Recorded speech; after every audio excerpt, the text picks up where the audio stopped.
Page 2 now, gay marriage, the fallout. States are being forced to recognize and perform gay marriage despite the clear language of the 10th Amendment. And in Texas, the Attorney General is allowing county clerks to refuse to issue marriage licenses to same-sex couples if they object on religious grounds.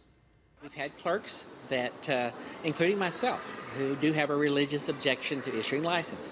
But as you saw, the Attorney General's opinion says that as the county clerk, I can delegate my duties to a deputy clerk. Now, of course, the radicals who are shoving gay marriage down the throats of Americans who may not want it shoved down their throats are apoplectic over Texas protecting the religious rights of government workers. The clerk is not a policymaker. The clerk is a clerk, and they are supposed to follow the law as set by policymakers. So what is happening here is that the Supreme Court has opened up a huge can of legal worms. These clerks could now be sued for not performing gay weddings. But what about churches that refuse to perform what just a few years ago would have been considered an outrageous ceremony? Joining me now from Calvary New Life Tabernacle in Atlanta, Georgia, Pastor Demetrius Minor. Demetrius, do you look at this ruling by the United States Supreme Court as a backhanded assault on the First Amendment, both freedom of speech and freedom of religion, but also possibly a backhanded assault on Christianity in this country? Well, absolutely. Thank you for allowing me to come on your show, first of all. I'm not really surprised by the ruling of the Supreme Court giving the secularization of culture, politics, and media, but my main concern is those who advocate for religious liberty.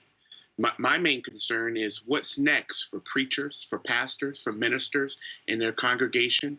Are they going to be forced to advocate something that's against their principles and against their moral convictions? And I'm very saddened that the Supreme Court will allow their personal opinions to supersede constitutional rights. And that's a big problem for Christians in today's world. And so how might you be forced? Am I reading the tea leaves correctly that if some gay couple comes to your church and you refuse to perform the marriage, that eventually they could sue and you potentially could lose your 501c3 status? I'm not sure what the future will hold, but I will encourage members of faith to hold true to their morals and their convictions. I do not believe that people of faith should succumb to secular terms, whether it's by the Supreme Court or whether it's by those who are not tolerant of religious belief. I do believe that the church should hold firm in their convictions and in their principles. And I still believe that they can present a message of hope and they can still have open doors and welcoming doors to those who may not see eye to eye with their convictions. You can still love people and welcome people, but they should not be forced to do something contrary to their beliefs. It's my belief, Pastor, that the government has no role in deciding marriages. That's my opinion. I think it should be decided by the people obviously involved in the marriage, but also it should be relegated to churches and to people of faith. Do you think that government has a role in deciding who can marry whom? I do not. I do believe that if gay marriage wants to be embraced and if the states decide to embrace that, then that's their prerogative. My question is, where do we draw the line? Now that gay marriage is approved, what's next? Is a person going to be permitted to marry their pet? Is polygamy now going to be endorsed in all 50 states?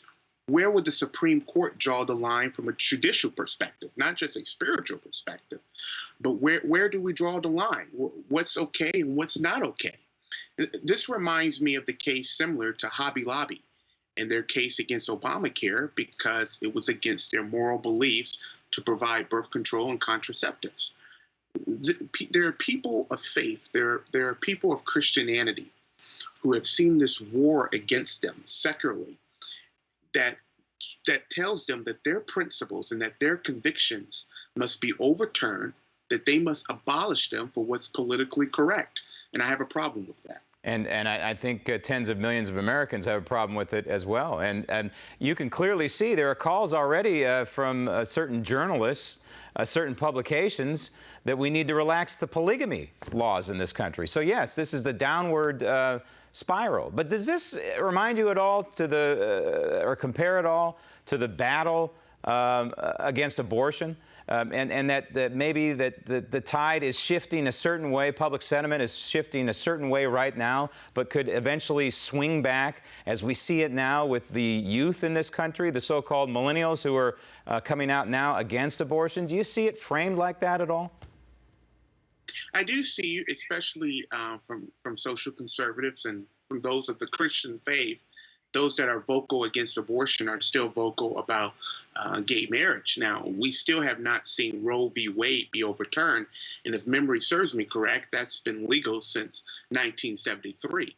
I do not know how long this law will be intact as far as same-sex marriage. I suspect that it's going to be in place for a long time. But I will encourage millennials, I will encourage people of faith, not just from a spiritual perspective to be concerned, but from a constitutional perspective. Anytime we allow the federal government to define what marriage is, what's next is just continual big government intrusion and bureaucracy, and the American people should be alarmed about it. Well, yeah, and I firmly believe that we're entering into some kind of post-Christian extra-constitutional society in this country, and it could be the downfall of all of us. Pastor, thank you for joining us.